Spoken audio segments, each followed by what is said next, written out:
Gue tahu selama ini gue suka nyinyir atau nyepet tokoh-tokoh cewek di novel yang not like other girls. Satu, kesannya tuh elu menjatuhkan cewek-cewek lain demi terlihat menonjol sebagai main character. Kedua, kebanyakan yang dibilang not like other girls itu sebenarnya lu B aja cuy. Dan somehow dengan sifat-sifat yang B aja itu cowok-cowok ganteng pada kelepok-kelepok. Tapi Amanda tuh literally not like other girls. In a good way though.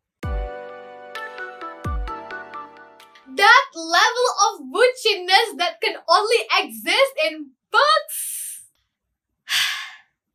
I like that shit. He literally is ticking every boxes of my ideal book boyfriends.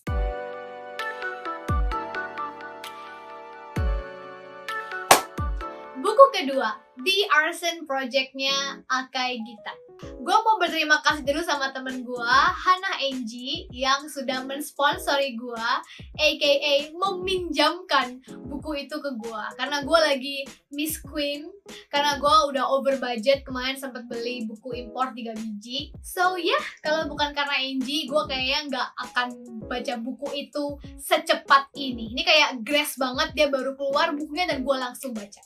By the way, Angie ini juga penulis novel.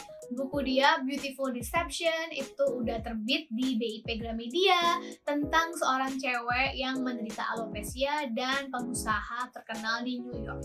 So, kalau kalian mau baca, silahkan cari buku fisiknya di Gramedia. Bisa di tokonya, bisa di toko online-nya Gramedia, atau bisa juga baca di Gramedia Digital yang murah banget subscription-nya, cuma 45.000 sebulan. Balik lagi ke The Arson Project. Buku ini bercerita tentang Kara, seorang anak klub teater yang bersahabat dengan Mike, seorang cowok pintar dan bekerja sebagai tukang cleaning service yang sedikit terobsesi pada api. Mereka udah bersahabat lama banget dari kecil sampai SMA. Mereka saling naksir tapi gak pernah make a move satu sama lain. Si Kara malah jadian sama Ben, cowok yang ganteng, kaya, dan berbakat. Jadi dia tuh kayak aktor muda gitu, putra pemilik klub teater tempat Kara latihan. Sampai suatu ketika ibunya Mike itu ditangkap karena dituduh mencuri berlian dan laptop dari rumah pemilik klub teater tersebut. Kara ternyata juga ada bermasalah sama si klub teater tersebut. Jadi dia sempat mengalami pelecehan oleh orang yang dia percaya. Terus habis itu dia juga sempat dikeluarin dari proyek yang harusnya dia garap. Karena emosi sesaat, apalagi mereka tuh sebelnya sama orang yang sama, mereka pun iseng bikin draft rencana untuk ngebakar gedung teater tersebut. Gue akan bahas dari writing style-nya dulu. First of all, buku ini dipecah jadi 2 POV. Jadi ada POV-nya Kara dan POV-nya Mike di setiap bab. Terus suaranya beda banget antara POV Kara dan POV Mike. Jadi gue sama sekali gak ketuker-tuker waktu gue baca. Narasinya pakai bahasa baku, tapi dia nggak sebaku dan sekaku untuk Amanda. Ini lebih nyantai, lebih ngeflow. Terus dialognya juga masih pakai bahasa-bahasa gaul ala anak-anak zaman now. Sesuai sama target marketnya lah ya, teen lit YA gitu. Gua juga suka sama selipan humor di sana-sini. Menurut gua itu nggak cuma lucu, tapi juga menambah kesan remaja dalam novel ini. Character wise, gue suka banget sama Mike. Sumpah, menurut gue karakternya Mike tuh unik banget. Kayak dia ada turunan bulenya, tapi dia tuh miskin. Terus dia tuh kayak jadi suka minder gitu sama Ben, love rival-nya dia. Dan dia itu tipikal karakter anti-hero, very morally grey. Dia genius, dia tsundere tapi bucin, terus dia sedikit gila. Kenapa gue bilang dia gila? Karena Mike itu gak akan go through with their plan kalau bukan demi Kara, kalau bukan Kara yang ide, kalau bukan karena Kara sudah disakiti oleh Ben. That level of bucinness that can only exist in books. I like that shit. He literally is ticking every boxes of my ideal book boyfriends.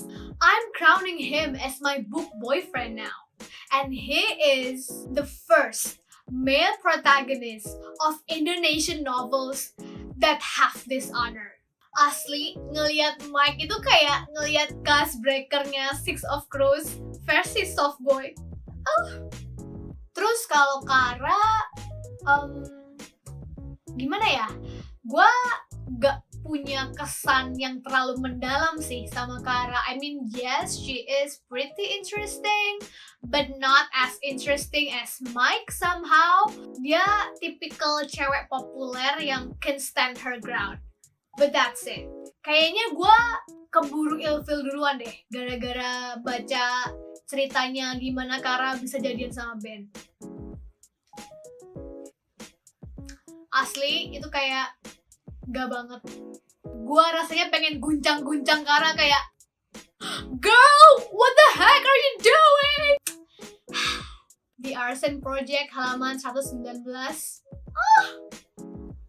Can somebody make me purple Twilight, please? Okay, Kara is meh, but the chemistry between Kara and Mike though, bruh. Gue merasa buku ini tuh tidak bergenre romance. Gue juga entah kenapa merasa bahwa penulisnya tidak aiming untuk membuat buku ini menjadi buku romance. Tapi chemistry antara Kara dan Mike itu jauh lebih gila daripada kebanyakan semua buku romance yang gue pernah baca. And they achieve that tanpa ada adegan romantis sama sekali, tanpa ada dialog romantis sama sekali. Akagita just effortlessly making such power couple without even trying. Sebagai penulis novel romance amatir, I feel so attacked. In a good way though. By the way, habis baca The Arson Project, gue kan baca novel lain nih. Kebetulan yang gue pilih adalah novel romance, kayak semacam metropop office romance gitu. Dan gue tidak merasa doki-doki sama sekali. Ini kayak chemistry-nya blend banget, hambar banget. Kayak gak ada apa-apanya dibanding Kara sama Mike, cuy. Ya ampun. This book ruined every other romance novel. Gue sampai detik ini belum baca novel romance lagi karena gue masih high sama Kara sama Mike, cuy. And not only the character, but the plot though. Oh my god. Gue selalu suka sama penulis yang bisa mengkonekkan antara setup, konflik, dan ending dengan super cantik.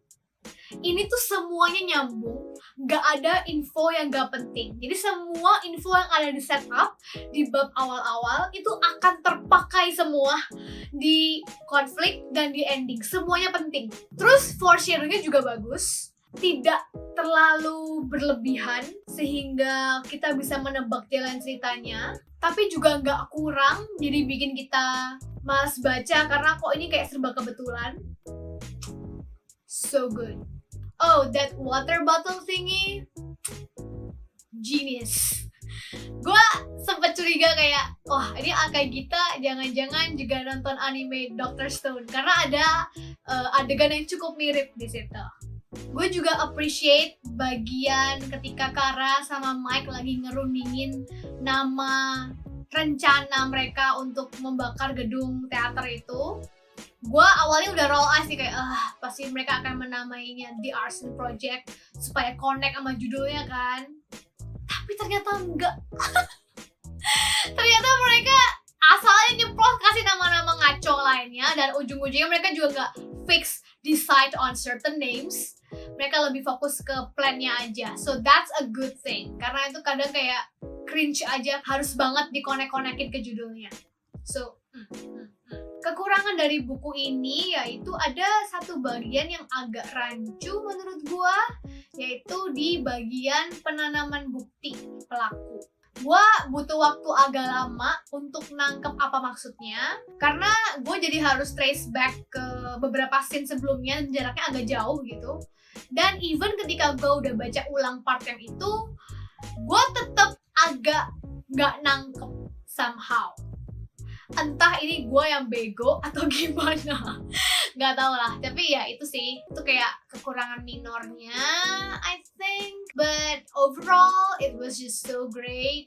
I can totally overlook that and still give this book a solid 5 star.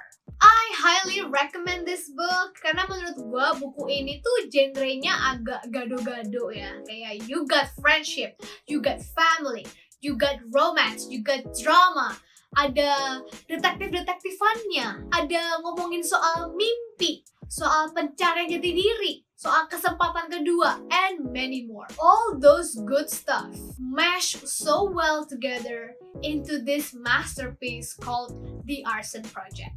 Saking bagusnya, gue sampai berencana untuk beli buku fisiknya bulan depan. Karena gue butuh baca ulang buku ini over and over again. Gue emang gitu anaknya, kalau udah suka baca buku satu, gue bisa baca buku itu berulang-ulang. Untuk Amanda aja kayaknya ada udah 3 kali tuh gue baca ulang. Untuk Amanda juga gue lagi nyari buku fisiknya, karena gue merasa baca 3 kali itu masih kurang. Pokoknya hanya buku-buku yang bener-bener gue suka, yang gue beli buku fisiknya untuk gue koleksi. So that is it. Kalian udah baca belum 2 buku tadi? Untuk Amanda dan The Arson Project. Kalau kalian udah baca bukunya, please let me know what you think about it in the comment box down below. Mari kita fangirling sama-sama. Thanks for watching. Go like, share, subscribe, dan nyalakan tombol lonceng notifikasi kalau kalian sesama book lovers yang suka konten-konten beginian. I'll see you guys next time. Bye-bye!